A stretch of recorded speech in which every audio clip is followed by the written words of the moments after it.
Hi guys, and welcome back to the channel. And today we're going to be having a look at silencers and how they affect the performance of your airgun. So the main aim of a silencer is to quieten down your airgun, but putting it on there is going to affect how the gun performs. One of the ways in which it'll make a difference is point of impact. You might get a slight drop, you might get a total movement away from where your gun's zeroed. And that's because basically you're adding a weight to the end of your barrel. Now that is going to cause your point of impact to drop slightly. Depending on the moderator or silencer, it could make it move totally due to the silencer and the weight of it on the end of your barrel affecting the harmonics of the gun. So different silencers will affect where your point of impact ends up being. What you will find, what I've found with a lot of guns is you start using silencers, the accuracy goes off. Now that could be down to clipping, but that's pretty easy problem to diagnose.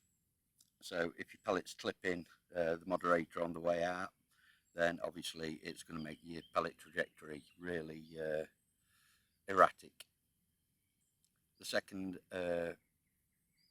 thing that we've said, as I've already said, is that it can cause your point of impact to move. Now if the point of impact moves but it's not affecting the accuracy of your gun, that's fine, because you can just re-zero it. But what I've found is it's a balance between your gun and the moderator, and different ones will work in a different way with each gun and each barrel. So what I'm going to do today is I'm going to get a target put up downrange. It is quite windy again. We're pretty sheltered here in the lee of the wood, but as you get out past the trees, there's a gap in the edge and the wind's pushing through there. So what I'm going to do, say it will be at 20 meters, but we'll try different silencers on one gun, which I'm going to be using my Brocock Ranger XR,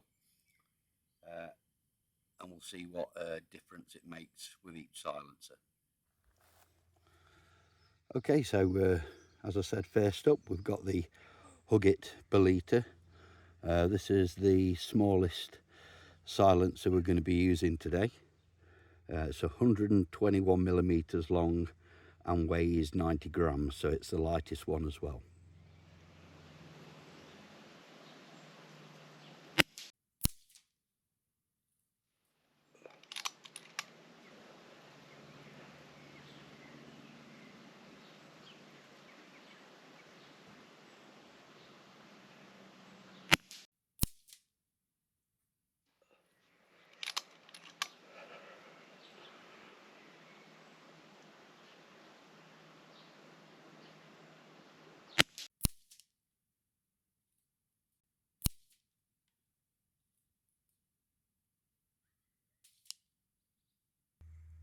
Okay, next up we've got the Viroc XLK moderator. This one's 133 millimeters long, so it's still quite compact and weighs 140 grams. So it's weighing 50 grams more than the Belita was. Let's see what difference this makes.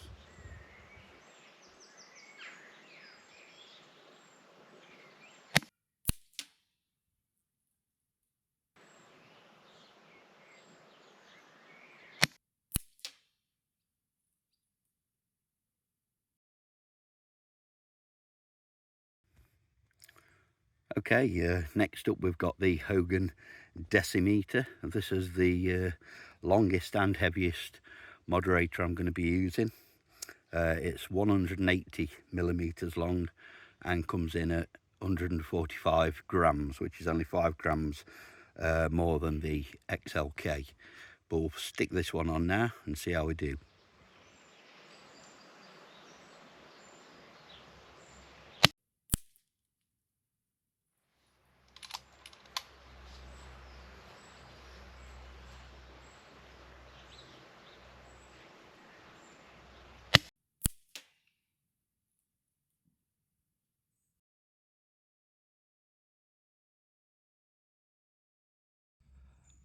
Okay, so I've got two of these Hogan decimeters with me. That's the one we've just fired, and I can tell that because it's got some little marks on it. I don't know if they'll be picking up on the camera. So what I'm going to do now is swap over to this one and see if we get a difference.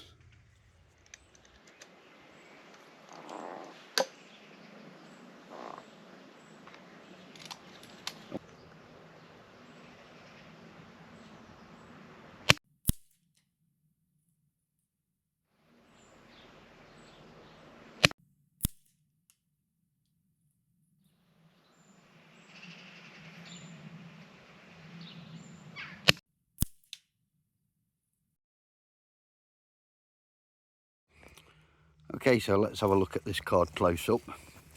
This one here was with the Huggett Belita on. It's a tiny little group. I do prefer that moderator on that gun. When we swap over to the Viararc XLK, I have dropped one down there. That was my fault, but as you can see, it's moved the group off the centre line to the right, and all we've done is change silencer.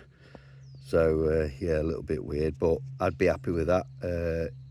If I was using that on the gun, all I'd do is re-zero it, just pull it back to the left a little bit.